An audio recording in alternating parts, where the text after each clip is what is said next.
What's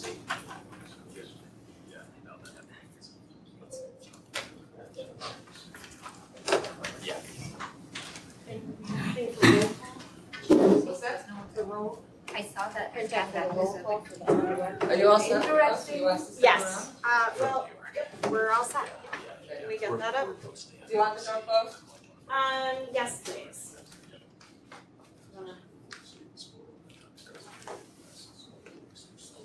So we need Have to to do dead con myself you. Okay. We need it up. Have to dead con myself you. Yeah. I So we don't don't know. know patients here to print out, well, on the participants, if you have anybody that's just a fulfill. I can't see.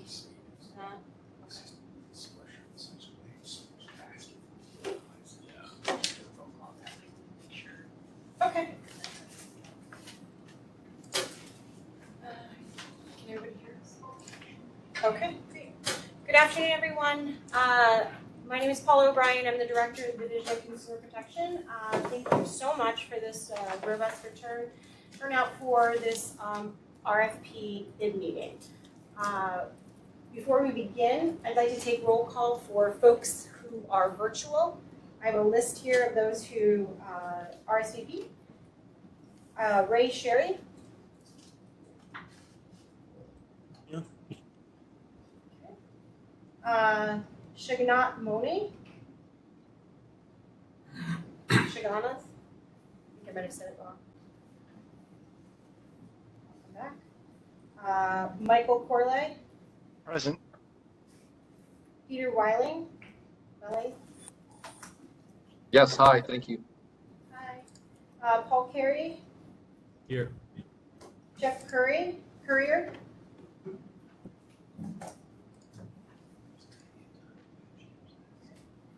Stacy Grant. Here. Eric Lustgarten. We have Jake Hazelke in for him. Okay. Present, thank you. Okay. Sumit Sharma. Here, thank you. Okay.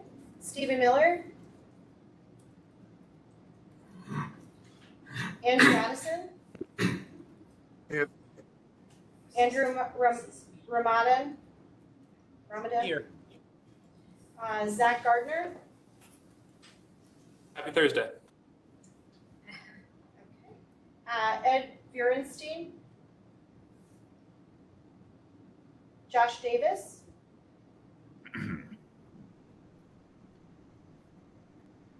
Robert Alenier.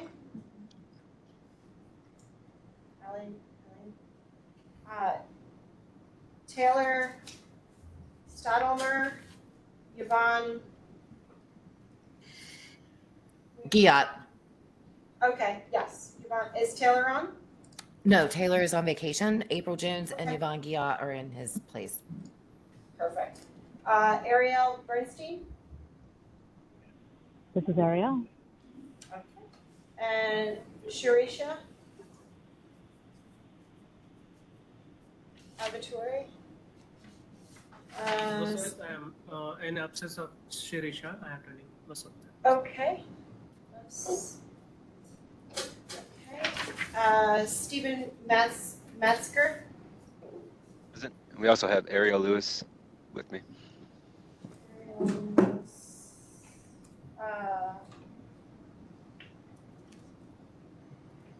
Steve Yates. Here. Marsha Tal and Diana Hansen. Yes, we're here. Thank you. Yes. Thank you. Mick Davis. Here. Michael Nichols. Matt Nichols is here. Okay. Suki Poi. Here. Suki Pyo. Oh, sorry. Thank you. Mike Hinkson. Here. Luke Burns. Here. Sha Huang.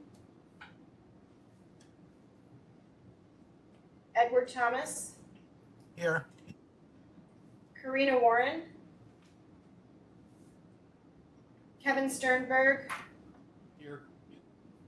Miriam Contreras, Elizabeth Salzberg, Present. Tom Culkeen, Here. Chris Small, Gary Davis, Jim Van Avery. Here. Oh, okay. Oh, sorry, we're on the in-person list. Okay. Welcome, everyone, and, oh, okay, is there anyone on the call that we missed? My apologies. Not sure if you called Sugan Moni from Experis.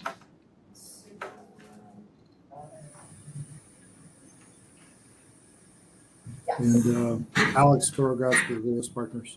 Alex.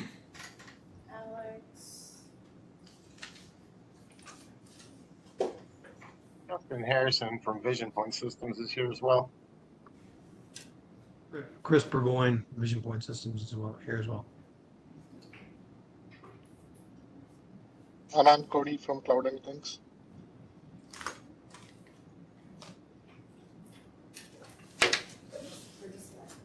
Inglis from State International.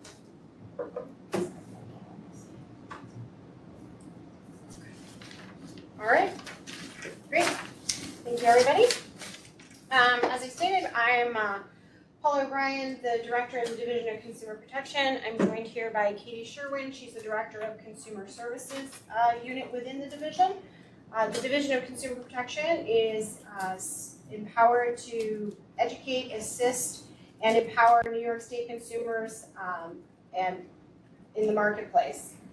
And as part of that, the Division of Consumer Protection is tasked with receiving consumer complaints, working to settle disputes with businesses via voluntary mediation, and when applicable, referring the complaints to other state agencies and federal and localities.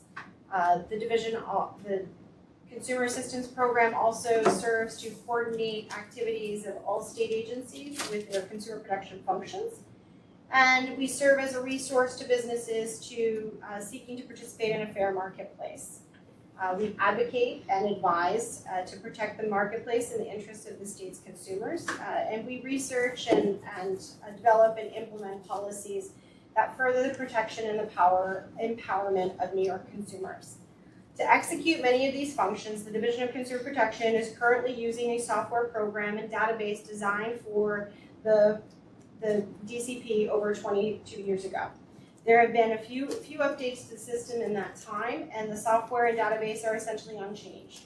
And working with the outdated software has presented a number of challenges and onerous limitations, both for the division staff and for the consumers that we serve. And thus, we're seeking an opportunity here to replace the software and the data and database solutions. And we want to go to the next slide. And so, to do that, we've crafted this RFP, and the project objectives are to modernize consumer complaint technology, enhance complaint mediation experience and outcomes for consumers, expand DCP services available online, and streamline the division's complaint workflow management, improve data collection and analytics to guide policy and program operations to better serve New Yorkers. And so with that, I'm going to turn it over to Katie Sherwin to talk more in depth about the RFP goals and what we're really looking to do here. So we really broke our RFP down into two overarching goals. The first one is front-end focused. It's to provide a consumer portal, which would serve as a single entry point for New Yorkers to engage in multiple consumer protection functions. The second overarching goal is really the back end. It's providing the workflow management software for DCP staff to execute all of those functions.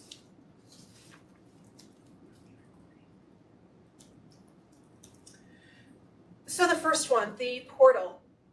So this front-end portal for New York's consumers should allow them to perform multiple functions. It should allow them to submit their complaints and upload supporting documentation. They should be able to access pending mediation complaints to view their status, to upload additional information, communicate with their advisor.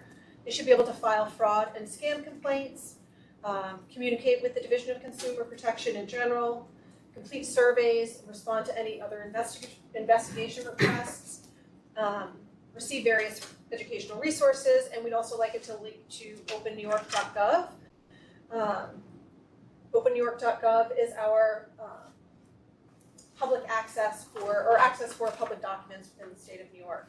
And so we'd like to be able to provide information to that OpenNewYork.gov on company reputability, complaint data, other data in general for consumers and press.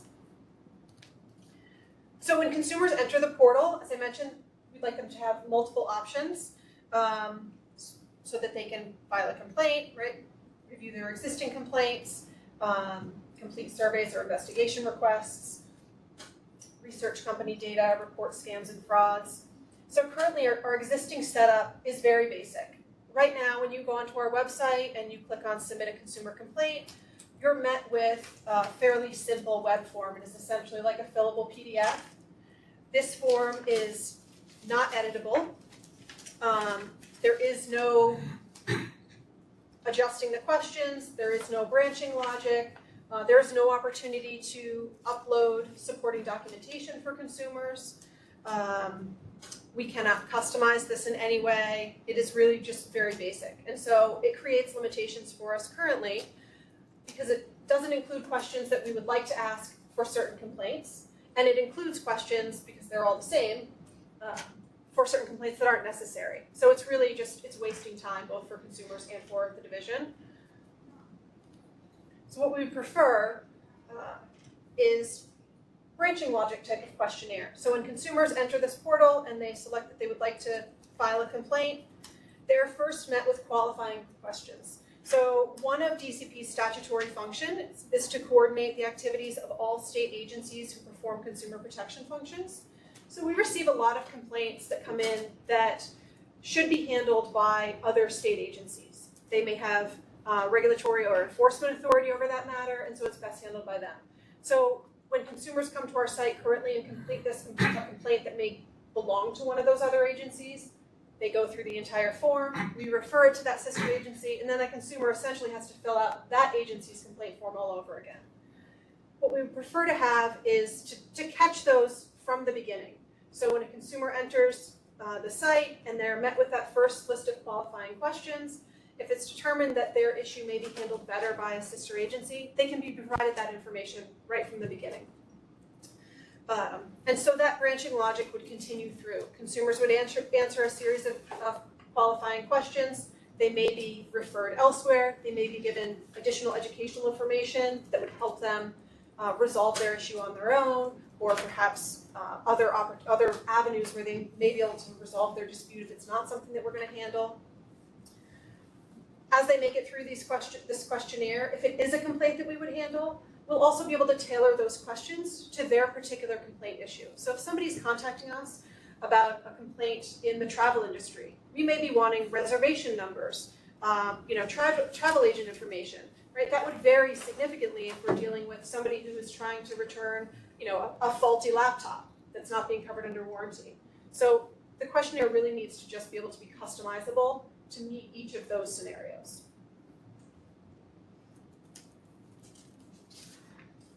So as an example, the Better Business Bureau's complaint submission form does a really excellent job of pre-qualifying consumers to try to, again, pull out scenarios that they may not be able to assist with, redirect consumers to maybe assisted better elsewhere, and also just to essentially, provide better service right from the beginning.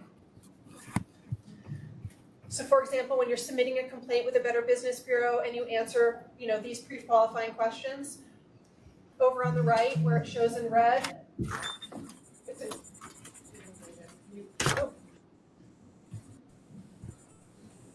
Is everybody able to just mute their lines, please? Got a couple people not on mute. But you can see here where the system provides immediate responses if they answer yes to any of these questions. And those responses may include, like I said, additional resources, redirection to other agencies or other services, And so that's really what we're looking for, some sort of immediate response to capture those.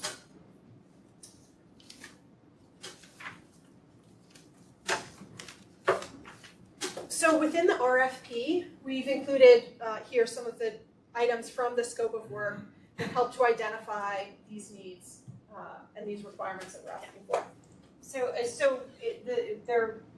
What we've done is we've explained in the beginning what we're looking for, and then this is the language from the RFP to sort of match what we're envisioning, and then this is the actual languages that's in the RFP, so we can just run through this. Present options for the public to engage by filing a complaint for the DCP mediation. Complaint not subject to mediation. A lot of times people just want to file an anonymous complaint. They want to log and they want to tell it to somebody, but they don't want to share their information. A scam complaint and other data in response to DCP data collection requests. Right now we don't have any way to survey consumers and to collect information that can support our public policy initiatives. So that would fill that gap. The second is require verification of public user through integration with NewYork.gov ID after submission of a DCP mediation complaint. So this is a critical point. In order to get into the system, New York State has the New York Gov ID, and that would only be in the instance if somebody wanted to log in and check on their mediated complaint or upload documents to support their effort. Allow public users to log in. We just talked about that. At multiple engagement points and processes, provide public users with customized on-screen information, including but not limited to consumer complaint processing steps, mediation timeline, follow-up instructions for submitted complaints, alternate agency contact information, and custom resources. That's where Katie talked about with branching logic at the beginning. If somebody has a banking complaint, right off the rip, we can give them the link to go right to DFS to file their banking complaint. Allow satisfaction surveys to be sent to the public. Be accessible to the public through the latest supported versions of Google, Apple, Safari. We want to make sure this is working on people's cell phones and all the myriad of technologies available. Optimize portal access for the mobile device usage. Next. Oh, it is? Oh, it looks very much the same. Let's see if there's anything. I think we talked about all that. Yeah. So again, this is just the RFP language matching to the other points. Scanning and data capture functions for paper complaints. That's another thing. We have paper complaints, so we need to be able to put them into the system. And provide verification for postal addresses. We get a lot of returned mail. And so it would be great just to have the opportunity when the consumer is entering the address to know that that's actually a legitimate address and it's going to go somewhere. Let's see. Unique reference numbers for each complaint, and allow for an unlimited number of public users and company contacts. So as I mentioned previously, the second part of our overarching goal, right, is really the back end. So it's the workflow management software. And so to achieve that, we are looking for, to accomplish the following. We really need the system to both receive and enable the processing of these complaints. Needs to create operational efficiencies by allowing automation and to automate workflow and to automate certain steps and processes within the complaint processing system. Allow documented written communication between DCP and external entities. So we communicate frequently between consumers and companies. We really do third-party mediation. And so having documented communication automatically within the system. So our complaint comes up and we need to contact that company about XYZ, we can do it right from the system. We're not having to create a separate email and then upload a copy of that email or anything like that. It needs to really just be integrated within the system. The system should collect, analyze, and produce data, which could guide policy and consumer alerts. Generate metrics to analyze and improve staff performance and program operations. And then the portal interface needs to really be customizable as well as the questionnaires, workflows, and reports, so that we can respond to current events and current needs. So our most recent one, of course, was COVID, and when COVID hit, it drastically changed the marketplace as a whole. It changed the nature of the complaints that were coming in, and we also had new issues that were coming in that we don't normally have. So former Governor Cuomo had announced an initiative to try to address the price gouging that was going on throughout the state. Price gouging only happens when there's a state of emergency, so it's not a normal complaint that comes in. Being able to customize the system and create special tagging for that, or change the questionnaire to address solely, to focus solely on price gouging complaints. That type of customization and that type of, rapid response is really necessary in order for us to continue to serve consumers in the immediate need.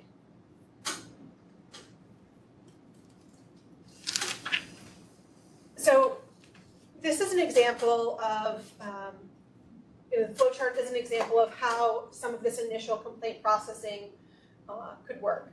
And just recall who's blue, who's green, and who's purple in this pattern. so the blue squares are neutral actions. Those would be taken either by the consumer or a company. Purple squares are actions taken by an advisor during the complaint processing, and the green squares are actions that could be automated. So again, these would all be things that we can program as we go or adjust as we go, but there are steps that need to be taken for complaint processing that happen every single time, whether it's when the complaint arrives and checking for duplicate complaints. Often consumers will submit the same complaint multiple times. And right now, all of that checking has to be done manually. I think the system being able to go in and check to see, is this the same consumer with the same company, the same complaint language?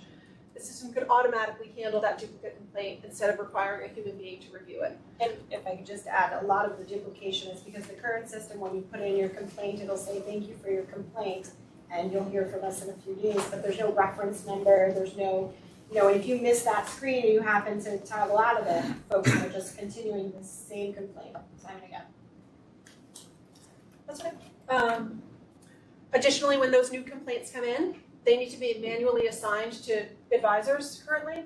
That's a process that could be automated. Those could just be assigned in a round-robin format based on who's working that day. We can preset the schedule, right? And then all of that kind of stuff can be done through the system. So that's really what we're looking for, is to help create efficiencies to help so that human beings don't have to do every single step along the way, and the advisors don't necessarily need to manually perform every step along the way. Similarly, when a consumer or a company responds, having the system be able to automatically move that complaint into the advisor's queue, those types of steps would be incredibly helpful. So this is another example of the complaint processing workflow.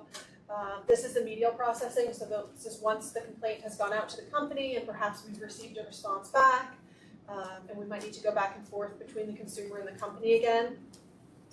Having the ability to customize these workflows for both the advisors and the automated processes would be incredibly helpful. Just some examples of some of the automations too, just so you get an idea of sort of how broad it is. It would be processing schedules, so the timeline on which certain actions happen, sending scheduled communication, so it could be follow-up letters to companies that haven't responded yet, or follow-up emails. Those could be sent automatically. I mentioned the assignment of complaints, routine outreach to consumers and companies to help facilitate the processing, deadline and system notifications to staff, and then really any other routine functions. And then this is the section where where you'll find it in the RFP under the scope of work. It's the data processing, everything that Kate just demonstrated, and those are the different elements that she just spoke of. Automatically identifying duplicate complaints, allowing the Division of Consumer Protection users pursuant to assigned profile permissions to edit select data fields, retain a history of changes made to the records, include the customizable workflow and process automation as identified and determined by the division, and including but not limited to the processing schedules, assigning complaint subject tags and identifiers. This is a big thing for us. Right now, I think we have 48 different complaint categories, and they've all been created over the years of this 22 years of the system of the different advisors. So it's very individualized, which is hard for us to have meaningful complaint data because an identity theft complaint may fall into so many, it might be an identity theft complaint or a data breach labeled as a data breach, or it might be labeled as Macy's because it happened at Macy's. So there's, as retail. So there's a myriad of different ways that things are tagged. So having multiple tags would be phenomenal for our data. Let's see, outreach, and then the communications outreach to consumers and companies to facilitate the processing, and creating the deadlines and system update notifications for staff, and then routine scheduled functions. Communications. I mentioned before that it's important for us to be able to communicate through the system. And so this really should help us both to facilitate communications, but also improve our communications between the division, consumers, companies, and then any other external entities. And those entities are often either sister agencies, other state agencies, federal agencies, regulatory authorities, and so on. So integration with Office 365, which is our current enterprise software suite, I guess, that we use for email, would be necessary so that communications going out through the system would go out through our regular email addresses. An additional item that would be incredibly helpful would be the generation and inclusion of URLs in these outgoing emails. So if a consumer files a complaint with us against a particular company, and we have an email address for that company, we can email them. It would include in that email a link, and that link would essentially lead to a web form or other submission form where the company can respond directly. Makes it easier for the company, so they're more apt to respond. They can upload their documents if they want to, but that response and that submission of that response goes immediately into the system. It connects automatically to that complaint file, prompts the advisor immediately that there are updates so that they can take action. A lot of it circumvents the need to create the New York Gov ID to get into the system. Right. So it's just incredibly much more efficient than the current process of either sending in a written letter by USPS mail or even emailing an advisor, and then the advisor, there's always a risk that because we're human beings, that may get missed, right? It gets buried, ends up in a junk email folder. So this would just be much more efficient and more reliable. We want to ensure that we can attach any associated documents that we select to these outgoing emails, whether they're to companies or consumers. And of course, we would like the ability to have letter templates so that the vast majority of our communications happen with templates. And so having those in the system, being able to select a template to draft correspondence. Great. This is the section where it is within the scope of work within the RFP, the data processing. And so the system shell statements are include interactive communication within the system and through integrated email system in HTML format between DOS consumers and third parties. Ensure that any outgoing emails identified as spam, flagged as undeliverable, out of compliance with state or federal laws are blocked, except for individual user preferences, are identified to DOS staff. Generate correspondence to public users and third parties when triggered by an automated workflow or manually prompted by DCP staff.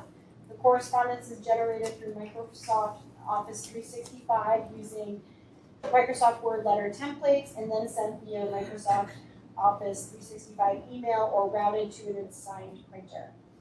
Generate unique URLs for use in communication with external users. External user responses submitted via the URLs shall be automatically linked to and documented in the associated complaint file. Permit the complaint record and any selected associated documents and attachments to be attached to the outgoing email correspondence, and permit the complaint record and any selected associated documents and attachments to be printed as part of the correspondence generation. And again, this is where it's located within the RFP, the external communications. The system shall provide email integration where appropriate. The state of New York uses Office 365, Microsoft Office for email, and permit. What, oh, did I hit ahead? I'm sorry. Yeah. Did I go? I don't know. And to permit connection of DOS email accounts to the system or Microsoft Outlook add-on to send emails from the system and log email replies to the system. It's 19. Sorry, it's okay. Permit within the back office two-way communications between Division of Consumer Protection staff and external entities. Did everybody get that with the little staff there? Okay. And we'll go back to the program. So analytics and reporting. Our current system, because of the limitations on how complaints are categorized and the subjects and the tags that we're able to attach to them, it's really made our analytics of complaint data difficult. And so improving the data that we capture and then providing a better way to analyze and report on that data would be incredibly helpful for a number of reasons. So one of the great benefits that we are looking to have here is the ability to upload and share complaint data with the Federal Trade Commission. Currently, several attorneys general around the country, some consumer protection offices, the Better Business Bureau, for example, all share their data with the Federal Trade Commission. We are not currently able to based on our existing system, but being able to upload that data would provide a better representation of what New Yorkers are experiencing, and so that would be important. We also, as we mentioned before, would need to be able to upload complaint data to opennewyork.gov. We would like to be, well, we'd be able to report information, with better tagging I should say, we'd be able to report information on industries, types of complaints, the natures of complaints, and also special markers, as I mentioned, like for COVID or other states of emergency or disasters. And so having that tagging and being able to apply multiple tags to these complaints, I think is going to be the core piece that really enables us to provide better reporting and better analytics. I was just going to say, a couple of our statutory responsibilities are to provide guidance to the governor and to the legislature on matters affecting the interests of consumer protection. And so to have better data, to have it would be,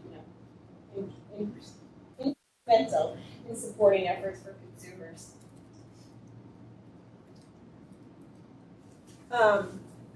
Better data and better reporting abilities would also be able to enable us to provide metrics on our existing program operations, advisor performance, consumer satisfaction, a number of things that we just simply cannot capture now because of the limitations of our existing system. And we'd also be able to generate customized reports, either responsive to FOIL requests or legal subpoenas or any other requests that happen to arise. And this here again is where you'll find all of that in the RFP and the scope of work with the data organization. And these are all the system shell statements. So allow tagging to better categorize, sort, retrieve, and analyze complaint data, including the ability to assign multiple tags to a single complaint. Associate all attachments and correspondence with the related complaint file. Delete complaint data pursuant to data retention policies. Allow multiple complaints to be associated with an individual consumer or a third-party contact. Perform unintended, incremental, and daily backups based on user configuration. And the backup function must include the ability to recover database information up to the point in time that any failure occurred. And I'd just like to make a point of the workflow management that Katie talked about, the analytics and the reporting. The ability for the program operations metrics for advisors' performance, it's such an integral thing for their purpose of why they do these jobs, and to have the dollar amount of how much they've saved people in their careers is pretty incredible. Until Katie came on board, we did not have that data from the system, but she figured out how to achieve that. And so when we do, annual performance reviews, we're able to say, you know, in the past year, you saved consumers $987,000. During COVID, the numbers were, you know, you saved $1.2 million. You put that back into people's pockets, and it makes such a difference. You know, to have that data to keep people trudging along, because they're not all success stories. You know, it's hard work. So I just wanted to add that.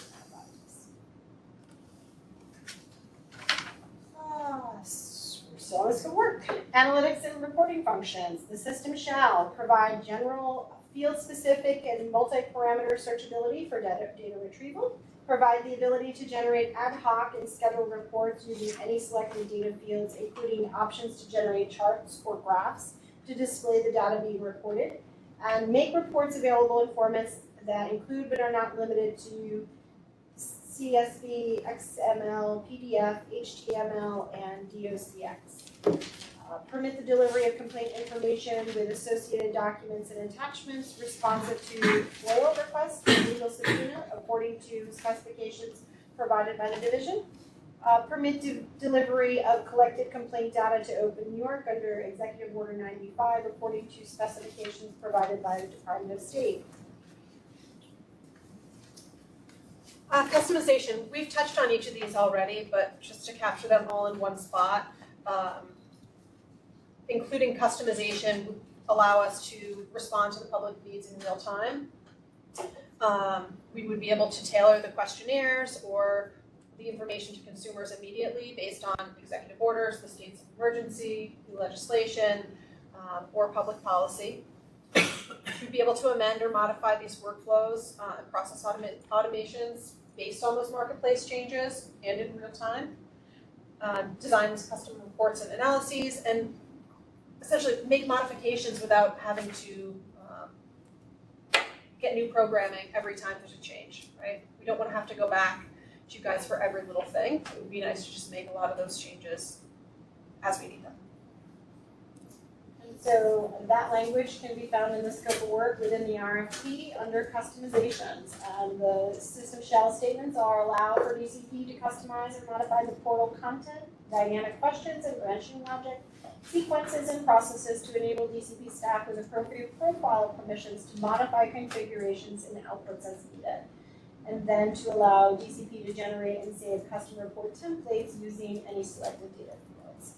And with that, we have reached the conclusion of our program, and I'll turn it to Catherine for the caveats about the questions and answers and directions on that. So, Paul may have mentioned we're recording the presentation. We will create a transcript of all the questions that are asked that will be included in our official Q&As. So I just wanted to let you all know that any questions, any answers that we provide today are, I forget the word that I was going to use. They're not binding, exactly, that works. Subject to change, maybe, when we have a chance to review them in more depth. When we post the official Q&As, we'll have official responses to the questions. So we will try to answer the questions as best we can today, but the official responses will be part of the Q&As when we post those. Do we want to start in the room? Sure. Okay. Does anyone in the room have any questions? Yeah, I have a question. Have you guys received any demos? Have you seen any demos before for the solution already? When we first started researching this, I mean, that was 3 years ago, 2 years, it was a while ago. We received a few demonstrations of other CRM systems that were available out there. At the time that we saw them, almost all of them required some level of customization because most CRM systems are set up for two-party mediation or two-party processes, and ours, of course, is three-party. So we did see some, but it was a while ago, and there were only a handful. And she did not, right? Only 2 of us did, and one of them is not in the room, so. Yeah. Okay. How do we want to do this online? Raise hands? Yeah. Does anybody on the online have a question? Oh, no, sorry. Oh, we can go in room. I was trying to remember from having read through the RFP document, I felt like somewhere in there was a statement about this needing to be on premises. Is that accurate, or are you open to a cloud-based solution here? In terms of architecture? That's a Matt Tebow question, right? That's a technology question. We'll provide the answers in writing. We don't have we have tech folks who are joining it too, unfortunately. And the question is, on premises, is there a preferred architecture? Or cloud-based, preferred architecture.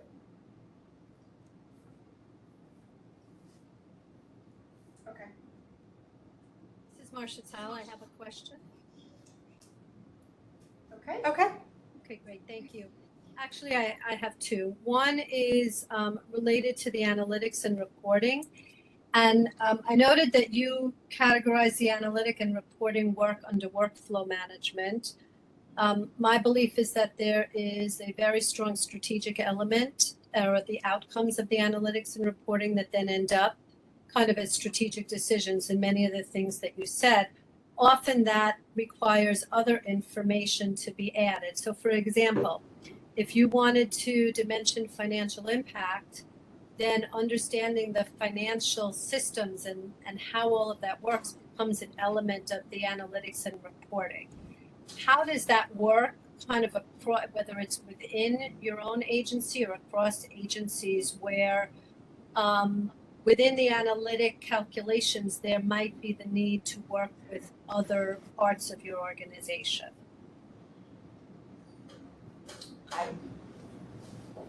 I think I understand what you're asking, but I'm not sure that there's a scenario in which we currently pull in other agency data in order to analyze anything. We're really just producing information off of what we've received or what we've processed or generated. So if I could just ask you an expansion. Sure. So the example that I thought I heard, but I could have misinterpreted, right, was how powerful it would be if you could align that with a financial impact, right? And as a result of this happened either positively or negatively. To be able to understand how to calculate those financial impacts, right? There's work that needs to be done either behind the scenes, within the system, outside of the system that then's brought in. I'm just curious how you envision that. And we can explain how we do it currently. So currently when you file a complaint, you'll articulate what you're looking for. And that's generally in a dollar amount. And so at the end of the complaint cycle, if we've had a successful mediation, sometimes it's more, sometimes it's less, whatever it may be, the advisor fills in that dollar amount, and that's how we aggregate that data to understand in a calendar year how much we've recovered for consumers. So we, to your point about the financial impact, the broader financial impact, we, by having the ability to upload our data with the FTC, we'd now be part of that larger conversation about fraud and implications, and we'd be part of the New York State numbers for identity theft and for scams, and we'd be able to be part of that larger conversation in that data imprint, that financial impact to New York consumers. Okay, all right, thank you. And can I just, it's really more of a comment and maybe a question related to, at the beginning you were talking about what I'll say is kind of forwarding complaints maybe to sister agencies, for example, or other agencies at the beginning of the process so the consumer also has an easier experience, right? As well as an efficiency for your agency. However, in my experience, things are never exactly black and white, right? And so that logic, like it might capture, 60%, but then there'll be scenarios where it might actually have to come back again to you. Is that something that you've thought about? I can give you an example. Somebody, like your example, somebody is suggesting they want to complain about a banking interaction, so it would be routed to the financial services, right? Department of Financial Services. However, they might have already complained there and they weren't satisfied, and now they're coming back and they may be coming back to you. Like, is that something that needs to be embedded in this logic? Because there are lots of those scenarios that could happen, or how do you think about that? We plan on those questions. I mean, we appreciate that every complaint is very nuanced, and so there is no black and white really with any of this. And I don't expect that we're going to be able to capture all of those and perfectly. So, but if we can just capture some of them, so if the questions are much more conservative, to try to only identify those that are very clearly within that agency's wheelhouse, and redirect those, I'm fine with that. I expect that we're still going to have to refer some complaints that come in. And sometimes people don't understand the true nature of their complaint. They may think it's one thing, but when you actually read the details, it's something else. So you're often taking actions that might be contrary to what they initially thought their issue was. So I expect that there is still going to be some individual handling of issues. With respect to the part about complaints that are referred that actually do need to be handled by us, I think there are opportunities there. If somebody says that they are filing a banking complaint and we provide all of the information for the Department of Financial Services, there can simply be a thing at the bottom, like click here to file your complaint with the Department of Financial Services, or if you would like to proceed with with the Division of Consumer Protection, they can just proceed with that process. We're certainly not going to block anybody out at any point or prevent them from filing with us. We'll take it and handle it as we normally would.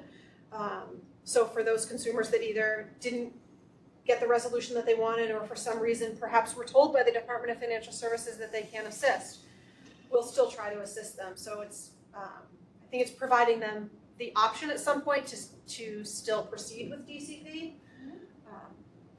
Okay, I appreciate that. And similar to the question that was asked about the cloud, right? Do you have a point of view around using AI models to do some of this work, or are you open to that? Not open to that? Do you have policy around that? Just curious.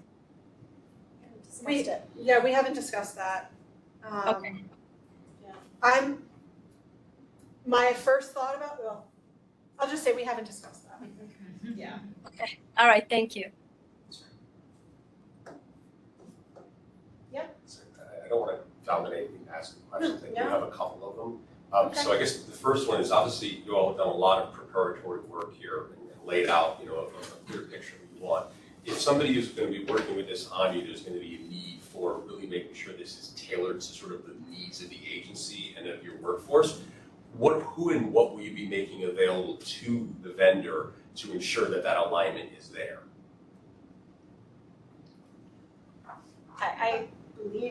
I believe that's a technology question. Actually, that's a business question. It is a business question. Yeah, in other words, because obviously tech was only as good as how well it meets the needs of your business and of your users. So I guess I'm just kind of curious from that sort of usage side, what is your intention in terms of providing access to your people? We expect to have to provide some access. Hopefully not 40 hours a week for the next year, but we anticipate there being definitely time that needs to be set aside on a very regular basis for that collaboration. And so I believe that there's a part in the RFP that requests a work plan proposal for sort of what that collaboration would look like. And so, if there are certain demands that your organization would have in order to meet this need, then absolutely put it down. But we're expecting to have to contribute, I would say, a sizable amount of time to making this happen. From the division. Yeah, It's just, the division is part of the Department of State, and so we have a technology arm, and that may be weighing in here and supporting the rollout. So that's why I didn't want to misspeak. Right. So that answer might be clarified later. That's just very important, is to have that engagement both of the technology team, but also the business side. Yeah, the people who do it. Yeah, the people who are doing it. Yeah. Okay. My following question relates to, you talked here about the data, and you need to collect the data. I'm curious if there's either any New York policy or legal implications in terms of the data, whether it's PII related or otherwise, it needs to be factored into this solution. I don't know if financial data is reported. I don't know what type of data you're capturing today. So does that need to be factored in at all in terms of the governance or the retention? You mentioned having a data retention policy, but different levels of data require different levels of care. It's a legal question. Yes, To answer, yes. Currently, our system is there's no bumpers on it. So sometimes folks will give us their credit card data and their social security numbers and all of that, even though we tell them not to do that, right? So if there's, I don't know how to prevent that from happening, because we need to create a section for a narrative for them to tell their story, because as Katie mentioned, it's so nuanced. But yes, we definitely, as the state of New York, there's in the state technology law that has, a myriad of requirements for how we receive, categorize, and store data. So the system would have to be compliant with that. And I'm not sure where that is in the RFP, but I would imagine that we'll get back to you in writing. Yeah. If we didn't reference the technology policies in the RFP, we'll include it in the Q&As. I can't recall if we did or not. And then I have just one sort of final question there. So we're talking about obviously making this more accessible to people. Technology isn't necessarily always inherently accessible to people with different abilities, different socioeconomic backgrounds.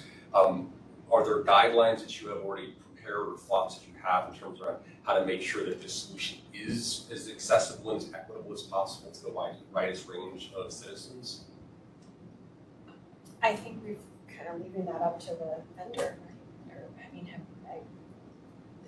Yeah, we have not discussed that at length. Our greatest issue with access currently is that there is still a large part of the population that doesn't have reliable internet access. And so we mail people paper complaints, and that would continue. And so that, I think, would likely cover a large portion of it. But there are likely other issues that I'm not thinking of that we would need to discuss, probably with. Which is part of the aspects of designing the solution, right, is factoring those things in, that's with font or structure, et cetera. That's why I'm just curious if you already had a view on those things. Yeah, we haven't discussed it, and I'm not sure what the state policy is on that, so we'll have to check. It's a good question. Yeah. Thank you. Anyone online? Hi, this is Andrew Addison. I was just wondering, following on from the accessibility question, do you also have multiple language requirements? Is it more than English and Spanish?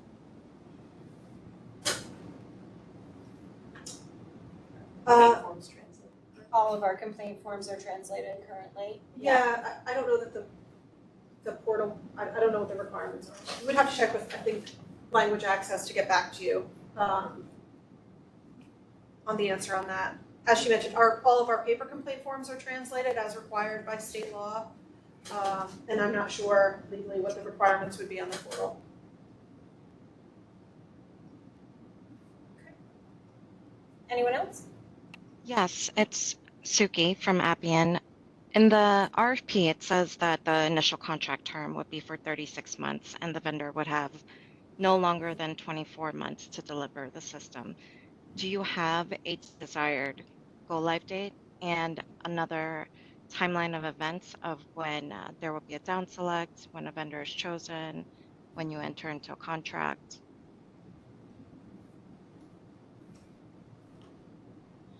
Do you want to talk about the go live date first? And then I can talk I about don't it. know what All right. the Yeah. it is. If- This is It's based on, yeah. Yeah. So in terms of timeline for the RFP process, so proposals are due August 31st. We're anticipating probably a month to 6 weeks for evaluation, at which point we would notify the winning vendor and begin negotiation of the contract. We have the demos. Oh, the demos, thank you. I'm sorry, I forgot about that piece. So once we've done the initial evaluation, we do have demos that we've provided for in the RFP for the top scoring proposer and any proposers that are within 15 points of that proposer. So we would schedule those demos as well, get through that process. Thinking probably 3 to 4 weeks to get through that.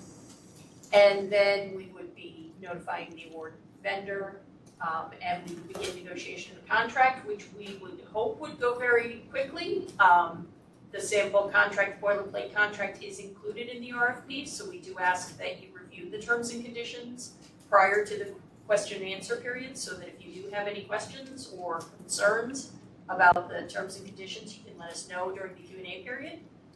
We don't anticipate negotiating any terms and conditions after the fact, so we'd rather do that up front. And then once we get the contract executed, of course, or, work plan and budget developed, of course, we have to get it executed by our control agencies, which can take anywhere from 1 to 3 months, depending on their current workload. So, all said, we're talking,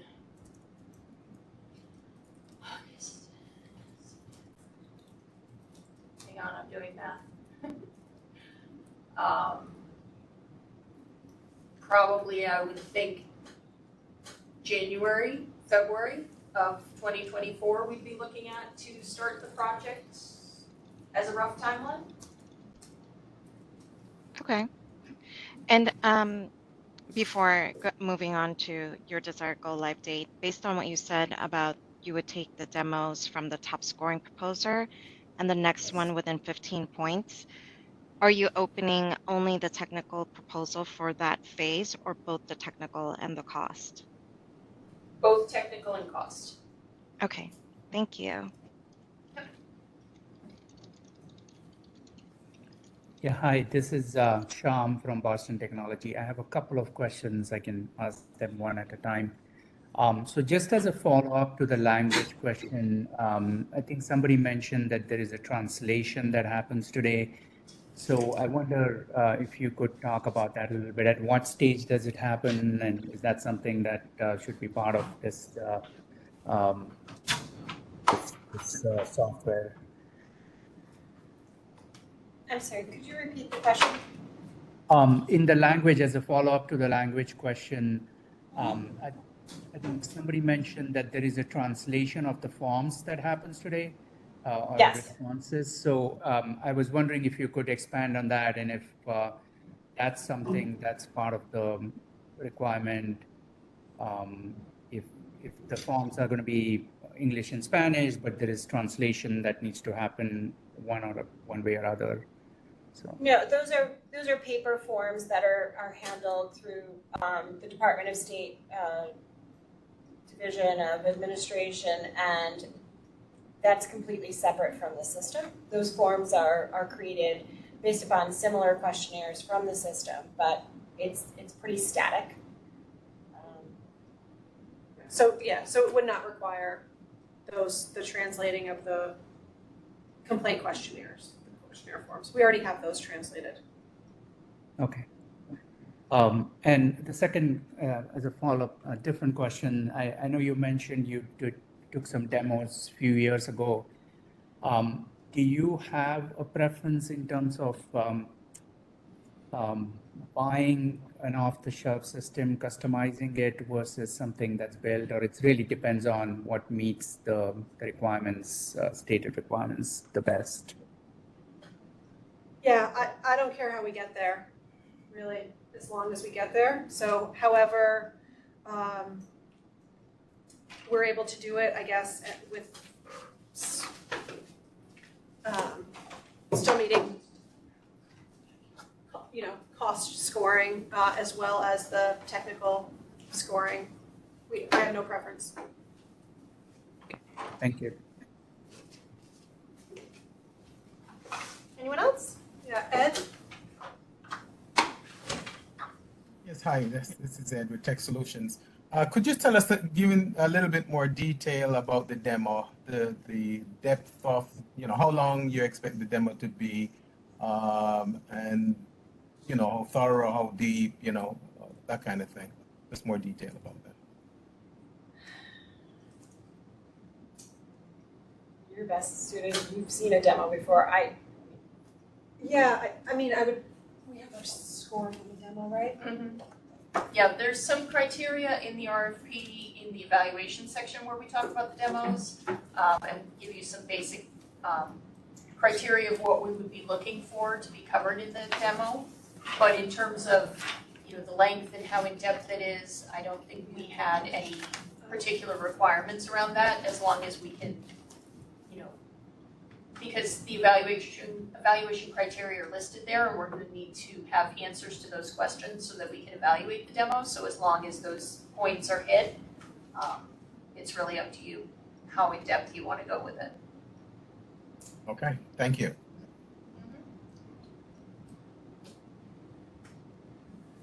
Hi, it's Luke Burns. I had kind of two questions. The first one, I'm just trying to understand like the level of usage of the current portal. Do you have any metrics to share regarding like level of users or complaints maybe potentially? That would be great to know. And then also, second question of that around that would be whether there's a desired usage or claim processing time that you have. I know those are kind of complex and two separate topics there, but. Sure. So,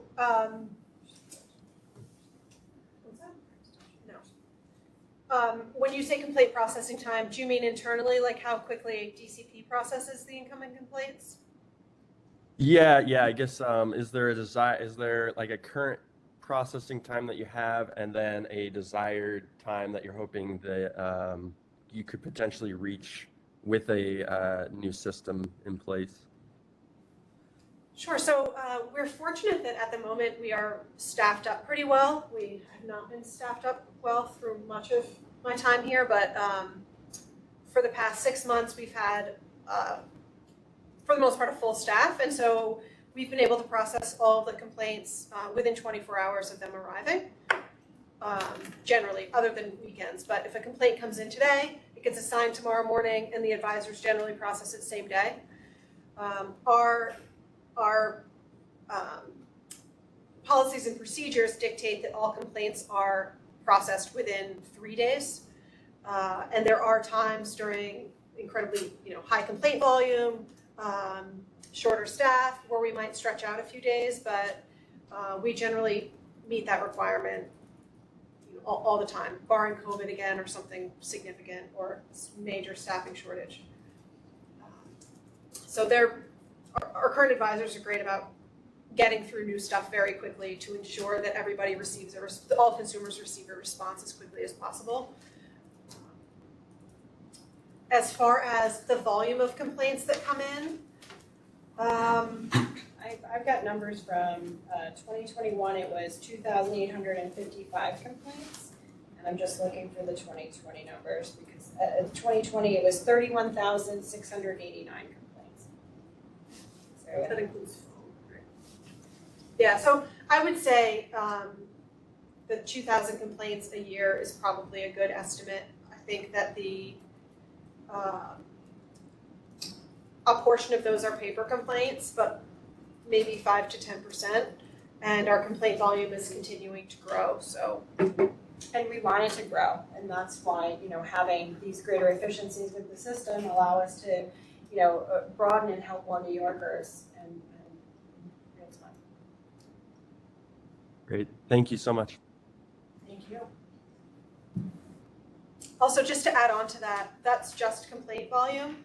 The new system would enable us to capture information from more people on more issues. So if we are doing some investigations research on a particular policy issue, being able to have a survey available for people to take, or submitting scam complaints, there'll be additional functions that consumers will be able to perform that we don't currently have the capacity for them to do online. So the number would grow based on that as well, like just being able to perform more operations. Hi, this is Diane Hansen. So I just have 2 questions for you. The first one is that if you have a team that's outside of the U.S., are you allowed to work with them? Or does it have to be a company in New York? Definitely doesn't have to be a company within New York. I know that there are IT requirements related to data and where it is stored. It has to be stored within the continental United States. There's a CONUS requirement. However, the location of the company, I don't believe is specified anywhere, but I will check and let you know. Okay.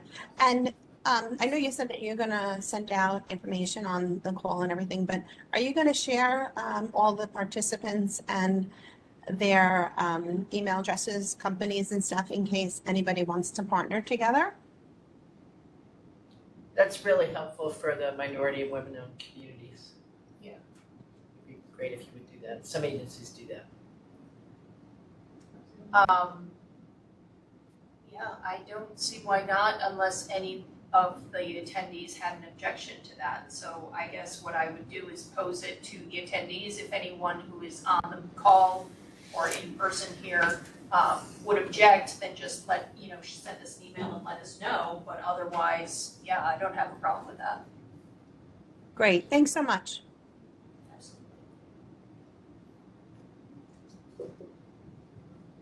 Anyone else? Yeah, hi, this is Shayar. Just off of the last person's question, so you mentioned that data storage rules are such that data has to stay in CONUS, but does that apply to offshore resources as well? Like people have to be in CONUS, or can offshore resources work on this? I'm not Matt entirely Thielen. Oh, good. Hey, Matt. Hi, guys. Hi, I'm Matt Thielen. I'm the Deputy Secretary of State for Agency Transformation. I'm the one that oversees development. The answer to the question that was previously asked and the one that was just asked is that both the contractor and the development resources must be CONUS.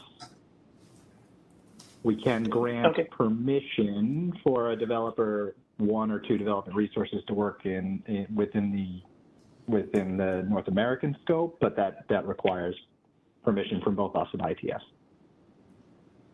Got it. Thank you. And my other question was, is there a max price or foreseen budget that you are expecting bidders to come under for this project that you can share? No, we don't have any budget information we can share. Thank you.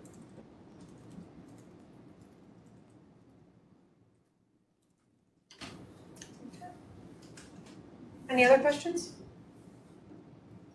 Hi, this is Marcia Tal again. I'm sorry, I just have one last question. The New Yorkers complain to other agencies, right? Just as an example, to the CFPB. And so are you looking for this portal to take in any other type of complaint data that's happening outside of, say, New York State, or are you looking for it really to be an ingestion of those that are coming to you? Just even from an analytics standpoint, right, to understand trends and issues. Just to us. We have access to the other federal entities, to their complaint data. This is specific to us. Thank you. Thank you. Hi, this is Sumit here from Spiridion. Okay. Yeah. This is Sumit from Spiridion. I have one question. Do you have a preference for on-prem or cloud? Is there any preference for the solution to be on-prem? Oh, Matt's on. Yeah, he can answer that question. Sorry, I have to get off double mute. We are right now preferring on-prem for both data and system and application. A follow-up question to that, are you open to a COD solution which runs on-prem, or are you looking for a custom solution? We are open to a COD solution. As Katie mentioned earlier when I first came on, whatever gets us the best value. Okay, thank you.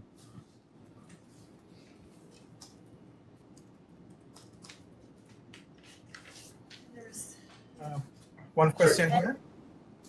In terms of remote support, you provide VPN access or anything like that, so at least we could do tier 1, tier 2, or tier 3, or whatever support we need to do for software updates and so forth.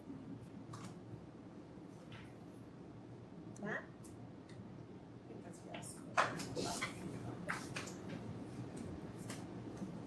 We can provide VPN access. And we have one follow-up question, Matt, for the gentleman in the room. Sorry, Matt, from when you were talking before about it's currently desired to be on-prem, would you like a solution proposed that has a path to the cloud so that in a future date, should the state wish to then bring this into part of your cloud estate, that was possible without massive re-engineering? Or do you want this to truly be an on-premises solution? I mean, looking forward in the next 3 to 5 years, I do not see us moving to an on-cloud solution, but it would, let's put it this way, a bid that contains such a thing may have extra value, and it would definitely be worth reading. Thank you.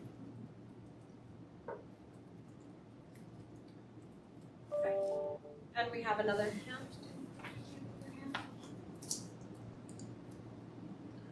Any other questions? Oh, right there. April?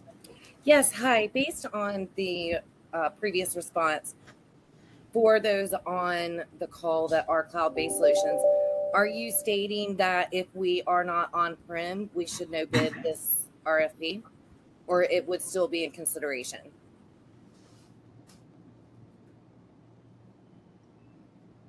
Catherine, I believe that the RFP is currently drafted does not have cloud-based solutions as a possibility, correct? I believe that is correct. But we will clarify, and if we need to change that, we will amend it with the Q&As.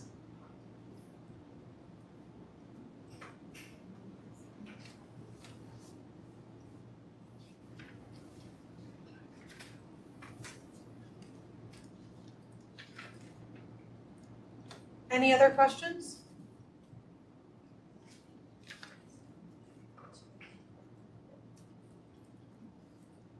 Okay.